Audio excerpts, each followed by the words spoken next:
med derfra af min kollega Winnie Laursen. Og Winnie Laursen, fortæl os, hvad der skete i morges.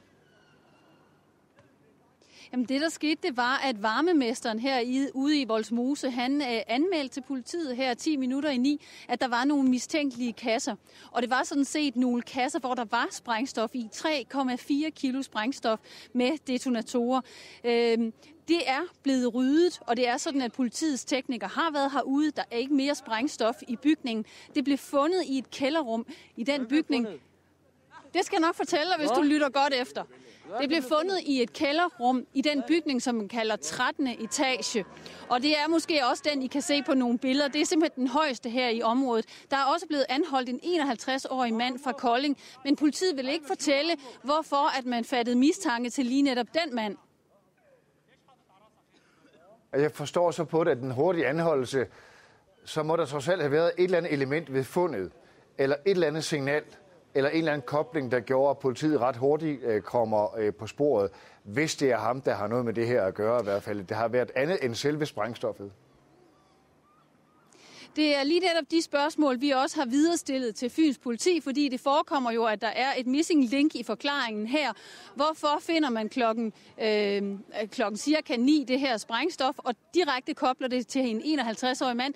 Det ved vi ikke, og det vil politiet heller ikke svare på. Det er en af de slags informationer, de vil holde for sig selv foreløbig af hensyn til det efterfølgende efterforskningsarbejde. Har du et indtryk af, om beboerne lokalt har været, skal vi sige, opmærksom på det her? Har det været et samtaleemne? Altså mange af de børn, som er her rundt omkring mig, aner jo ikke, hvad det er, der har foregået, fordi de har været i skole.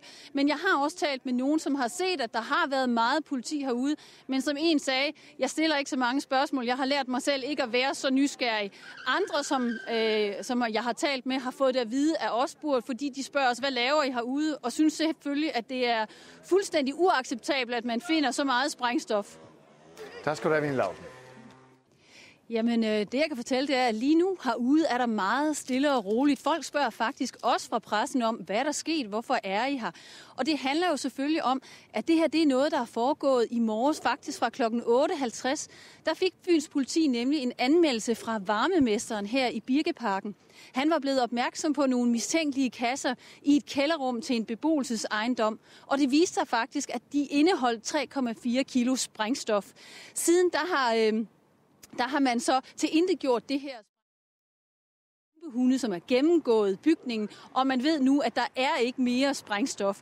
Klokken 13.12, der var der en 51-årig mand fra Kolding, som blev anholdt, så man kan sige, det her det er noget, politiet ligesom har fejet rent, inden man har inviteret pressen indenfor på scenen. Der har været bombehunde, der har været politifolk herude, og lige nu er der sådan set forholdsvis fredeligt og roligt. Nu kommer der lige en larmende bil kørende forbi, men ellers fredeligt og roligt. Men når man så hurtigt, Winnie Laursen, kan anholde denne mand fra Kolding, du snakker om, så må der have været en eller anden klar forbindelse til en anden sag eller et eller andet fund på stedet.